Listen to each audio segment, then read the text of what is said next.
Bienvenidos a Northtown News Magazine. Yo soy Marty Levinson. Quiero cortarte el pelo. Hi, I'm Marty Levinson, Avi's barber, located on Toohey next to New York Bagel and Bialy, and we welcome you to Northtown News Magazine. Hi, this is Northtown News Magazine, and I'm Marty Levinson. Hey, no you're not. I object! For the identity of the real Marty Levinson, please stay tuned to the Northtown News Magazine. Come on, baby, don't you wanna go? Come on, baby, don't you wanna go? Back to that lemon light. Hey there, I am really Marty Levinson. Don't let anybody fool you. Welcome to the Northtown News Magazine show with the greatest cameraman around, Sonny Hirsch, and your host, Avi Myers. Thank you, Marty. Avi Myers, Northtown Neighborhood News Magazine, a presentation of Sonny Hirsch and myself. Dial us up on the web at ntnm.org. Community policing is going through changes here, so until I know what the changes are, I'm not going to bring them up because I don't want to give you guys bad information. And hope you had a good national night out. It is a pleasure to bring back three previous guests, all together in a panel, all of whom have done excellent Marty Levinsons, which of course is the main qualification anybody needs to get on the show.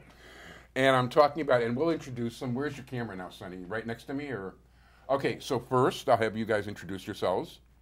Oh, okay. Yes. Thank you. In this order. Jasmine Hauser, and I was running for school board a year ago. Now I'm going to be serving on the New Trier Township High School, New Trier High School slate for the incoming, and I do a little bit of writing here and there.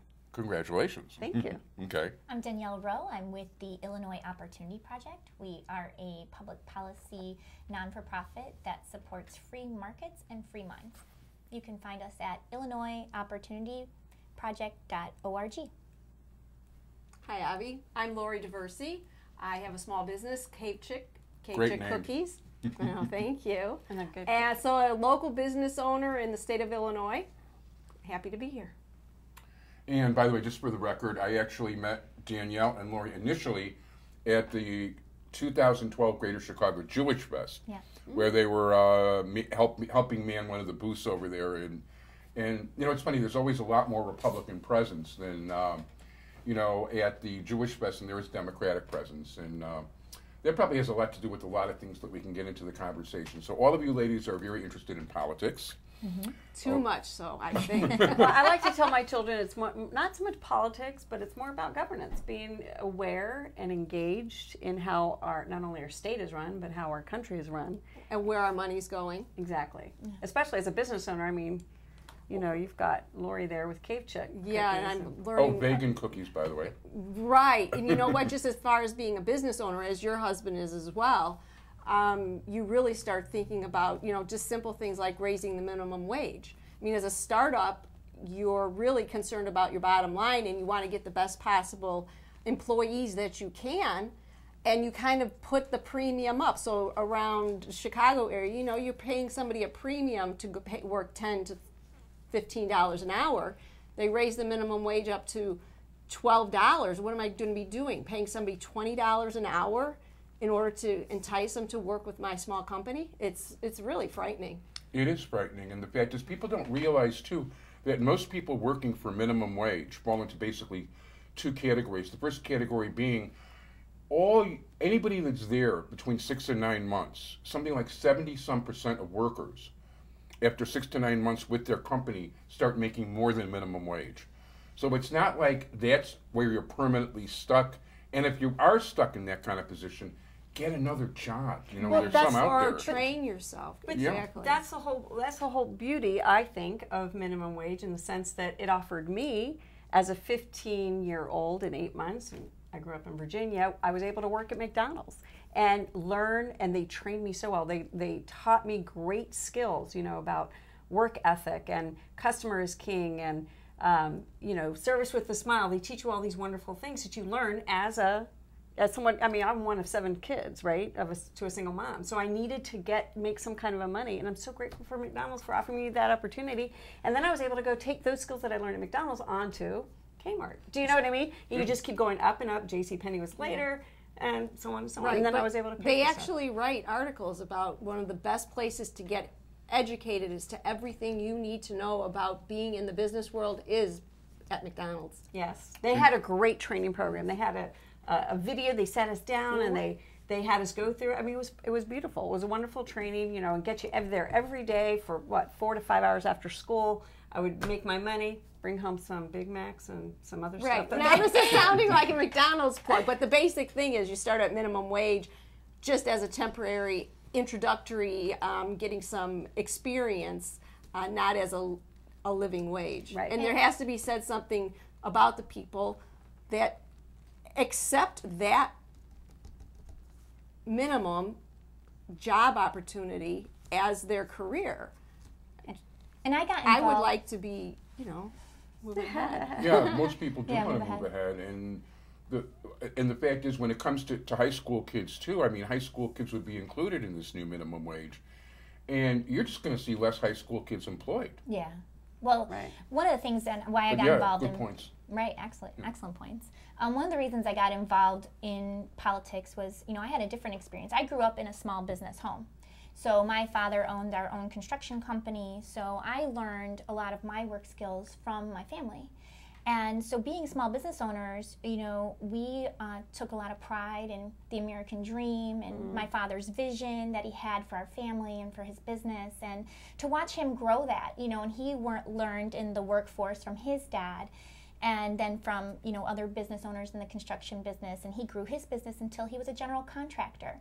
And so, and when those general contractors in my community struggled in the 80s, they came together to help each other bolster up when we were having economic difficulty in America. My dad says if you watch construction and it's declining, then you want to make sure that you're aware that the economy really is hitting bottom. And when you see construction growing again, then we're back up.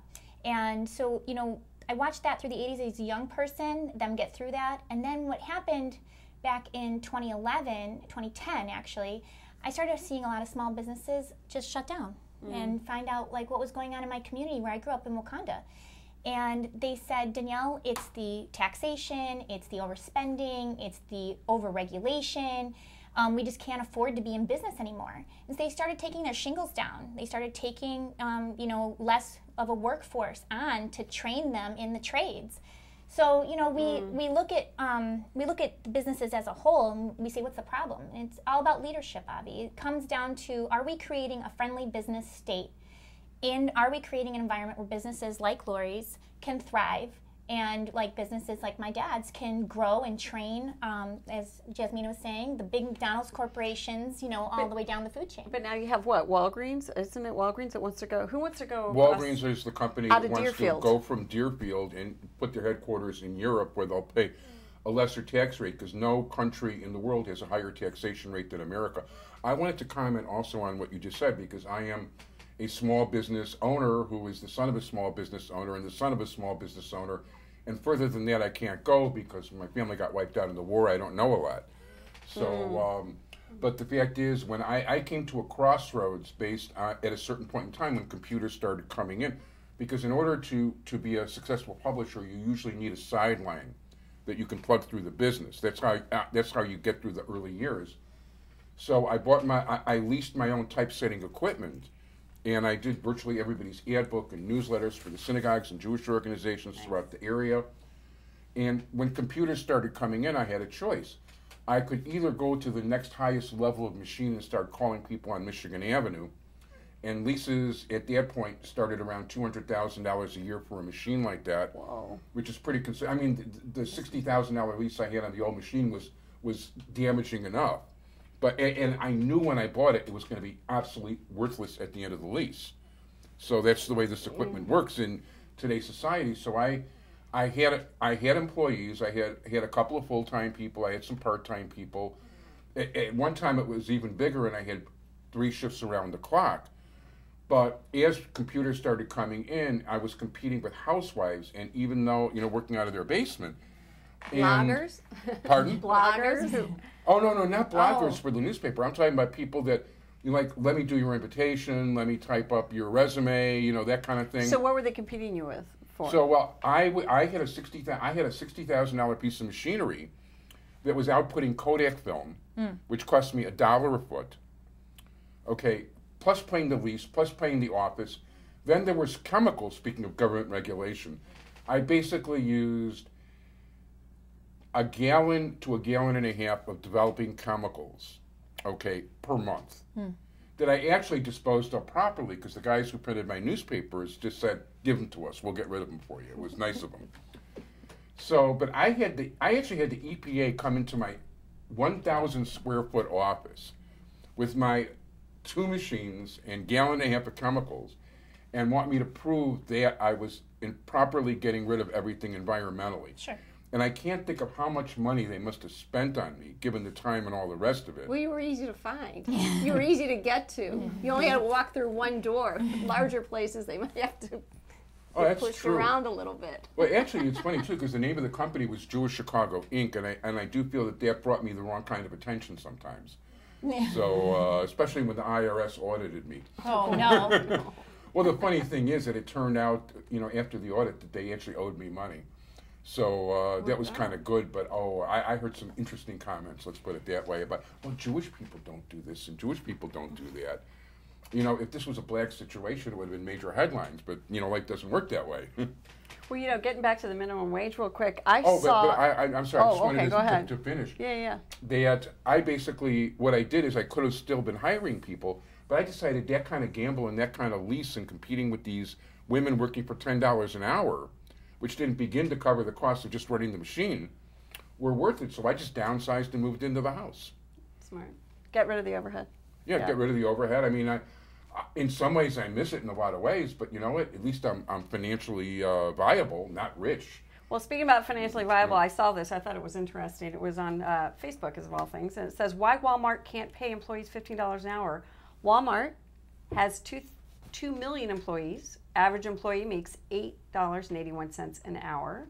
Paying $15 per hour would give a raise of $6.19 an hour. That would cost Walmart an additional $12.4 million per hour, which would cost Walmart an extra $99 million per 8-hour day, which would cost Walmart an extra $36.15 billion per year.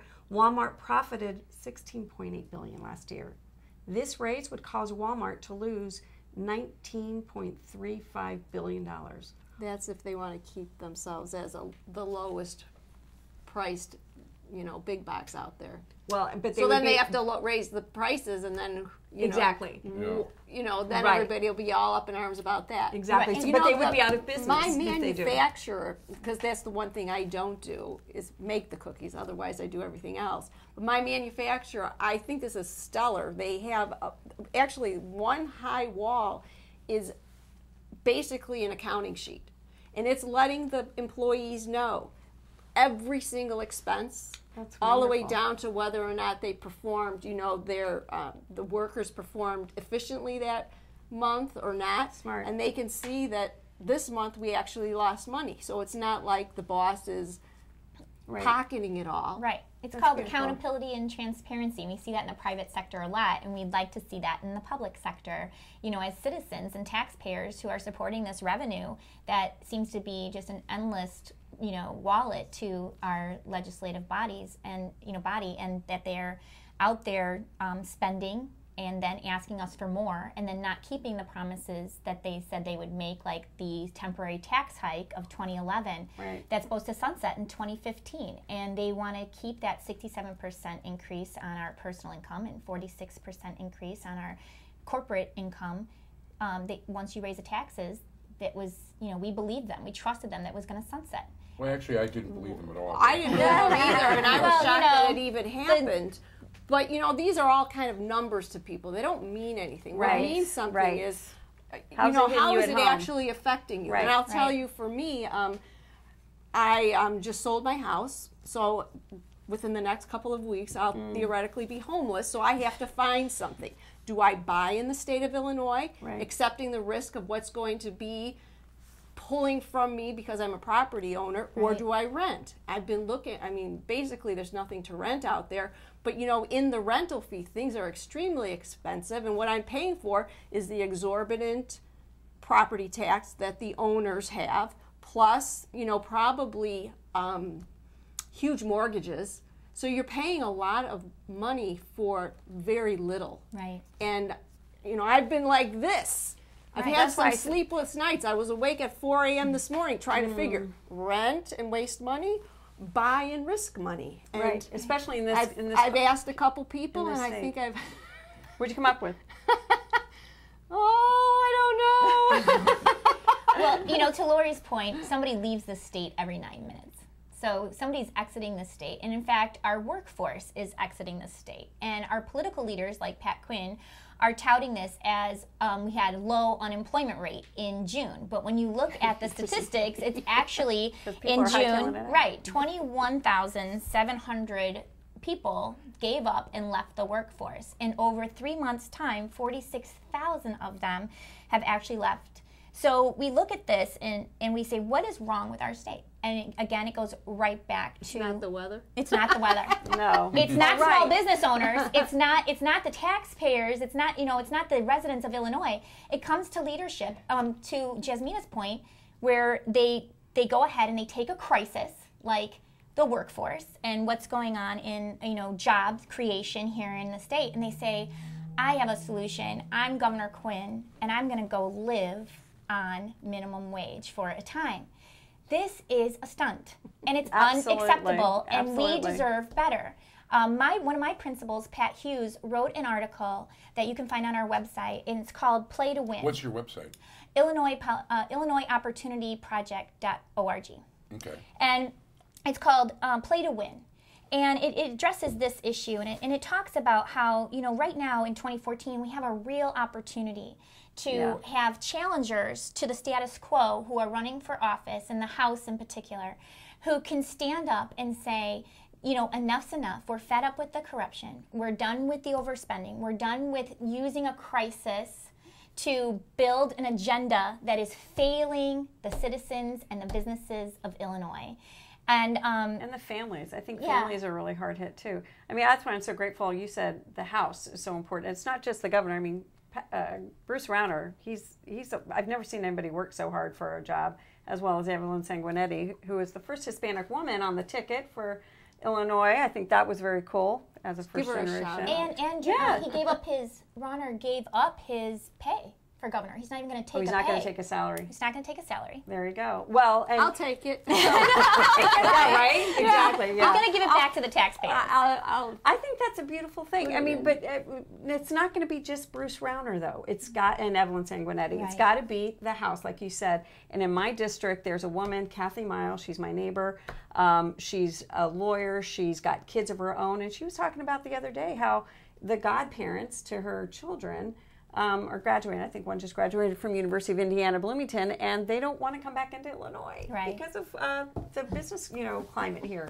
There are no jobs here. Are you saying they're Illinois? Yes, they're Illinois. Which That's is good. the Did you see? clever. I No, like did that. you see that? There are these huge. I mean, all the way up and down. I went down to Ogilvy. I took the train down to the city, and there's these huge digital billboards that say, "Illinois, come to where there are jobs." And it's Indiana. Indiana took out, and in Wheeling on Milwaukee, huge billboards. Illinois, yeah, come to Indiana. We got the jobs. We got the work. The fact is, one of the things that isn't mentioned also to add to your employment statistics, so many of the jobs that they do count are part-time jobs. Right. Because big companies no longer want to pay the benefits that the Obama administration would force upon them. Right. Obamacare, you mean? So, Obamacare. yes. Yeah. Yuck. And, you're not allowed to work more than 25 or 30 hours in some businesses. And the fact is, if it wasn't for the forced benefits, they could still work the 40 hours. Right. And Exactly. there's other compensation you can do rather than the healthcare thing. I mean, listen, I used to pay my employees healthcare, but that was a different day and age when, it was affordable. My father's a small business owner. He has always prided himself on giving his employees benefits. He had to let that go. Incentives to do And good you have no work. choice anymore. He didn't. Right. He sorry, we can't insure you. And he's like, I said, well, what are they going to do? He's like, You know? Well, you know what, if I was in this situation, I would basically, whatever money that I was willing to spend, I would either tack onto their salary or have them put in some sort of 401k Yeah, I don't know what his rather than a details pension. are, Right. but you know, he liked giving them health insurance. You know, as a family man, he Right. thought that's a good, secure thing to be able to offer your employees that are, you know, supporting families, and it's Absolutely. distraught. This administration is taking what used to incentivize Americans, incentivize our young children to go to get a job at McDonald's and learn those business skills that they need right. to, you know, move forward. And they're now making it an entitlement. Like, I'm entitled to come into your business, and you have to pay me X, and you have to give me X benefits. And, you know, that is not the American dream. That's not the American way. And that's not promoting American exceptionalism.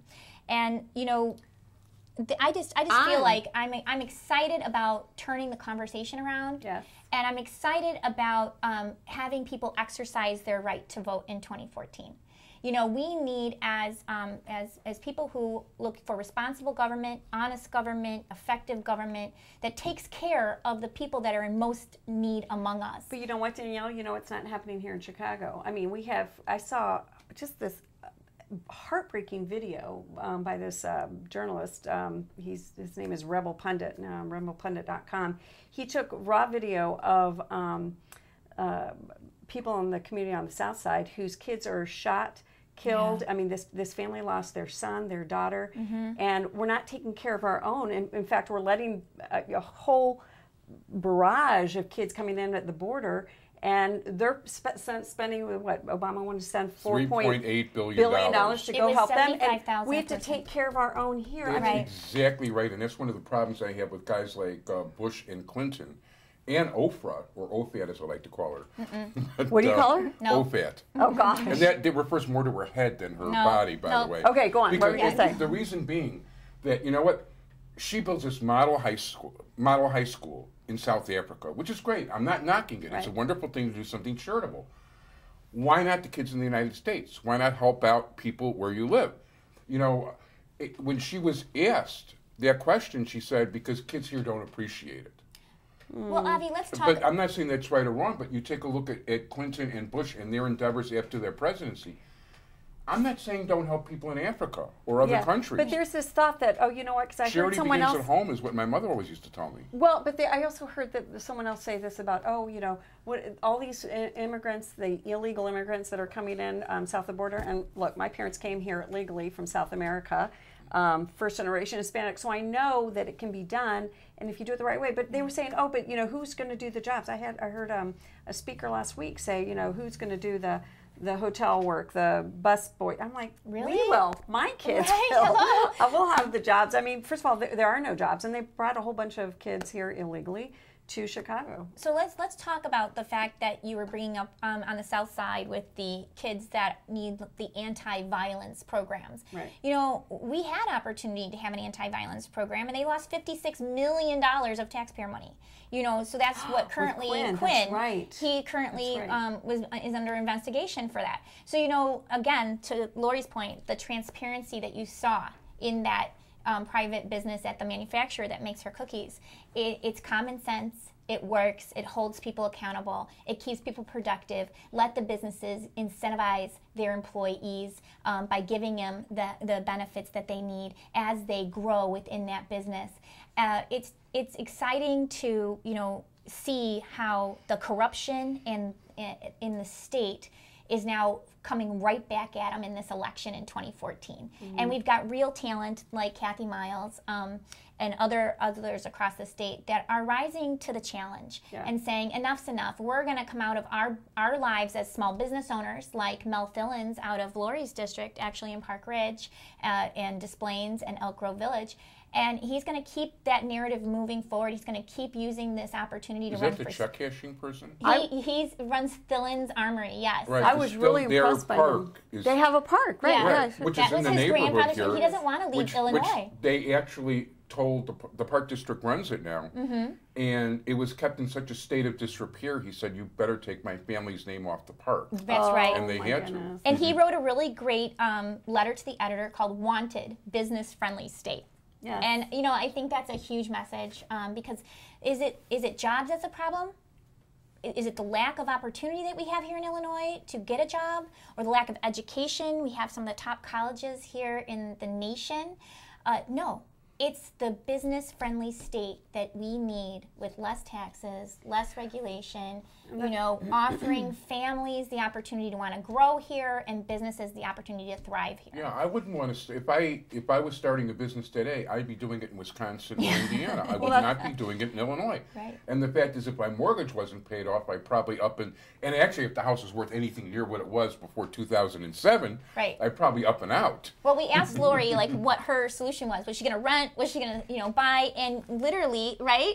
And literally, one of the business owners that we had interviewed on WGN, he said that we don't write a press release to tell you guys we're leaving, to tell the state we're moving out of here. We write a press release in Tennessee where we're opening our new business and bringing all our jobs, saying we're hiring. Well, Brett Thor went to Tennessee, the famous author. He went to Tennessee. He said, I'm done. He said, Chicago, you've wasted my money. Yeah. I'm going to take it to someone who can manage my money a little bit, better, who respects my property rights. Yeah, no, it's true. As a matter of fact, I used to rent from Gore Manufacturing over at Irving and Ravenswood. And they wound up moving there, and they printed on anything other than paper. I mean, like pinball machines, television screens, the little thing on your stove where you hit the dial. They used to print that stuff. They're in Tennessee. Well, and right here in my district, where David McSweeney just wrote he was just printed in I believe the Daily Herald, that put a freeze on property taxes. And people are like, why are I'm buying. There you go. Put a freeze on property taxes. Is the property tax, is it that the property taxes are so high? Why are property taxes so high? Well, when businesses, are shutting down and leaving, the onus and the burden of that is on the residents who live there. And so, we want a good education system for our children. We're going to start seeing the decline of all these things, and these agendas and these bad policies are decimating our state here. And it's not just affecting the hardworking families of Illinois, it's affecting those veterans that are coming back from fighting for our country. Thank you very much. Big shout out to all our military men and women. Sorry, just gotta do that. And she'll even go in high heels in a parade. I will, for them. And that's also affecting those with developmental disabilities. There's a wonderful patriot, volunteer citizen out there fighting for the those with developmental disabilities. She has a Facebook page, Developmental Disabilities. I think it's called Developmental Disabilities in Illinois. Her name's Christine Chalky. You guys know her as well. She just friended me, and by the way, the next door is a home for 8 developmentally disabled women. Well, they're shutting those kind of programs and the housing down and the institutions down because they're saying we just don't have the tax revenue to fund those programs. There's over 200,000 Illinois residents that have disabilities, developmental disabilities, and 23,000 of them are waiting for their benefits to come It's a in. huge number, but so you know what? Well, go ahead. But I'm just going to say, they always cut the things that seem to be the most in need. On Sunday, I read the Cranes article about super vouchers. So Sunday, I'm posting, this article, and Monday it ends up being like the top news story because, of course, I posted it. Yeah, there you go. Right. But, it's just shocking that, they'll go and stick one person in a multi-million-dollar building where you could be housing 5 people. So here we're seeing waste. Right. It's like Waste. And inefficiency. and in the people that actually need it. I think And that's Lori's what- right. Yeah. We need to see the writing on the wall, Springfield. We need to see the writing on the wall. Right, but there's And by- also the well, compassion. No, I was going to say there is compassion. There's compassion in these policies that you've put forward. Yeah, at this point, I really have to wrap things up if we're going to get all your Marty Levinsons in. I want to thank very much, and we'll go from the other side this time. Lori Diversey, Danielle Rowe, Jasmine Hauser. Hello. Thank you so much for being here. Thanks for the wonderful discussion. We probably could have talked for another 70 or 80 minutes, but we're out of time. Thank you, Sunny. Join us next week, everybody. Bye-bye. Thank you, Abby. Thank you, Sunny. Thanks, guys.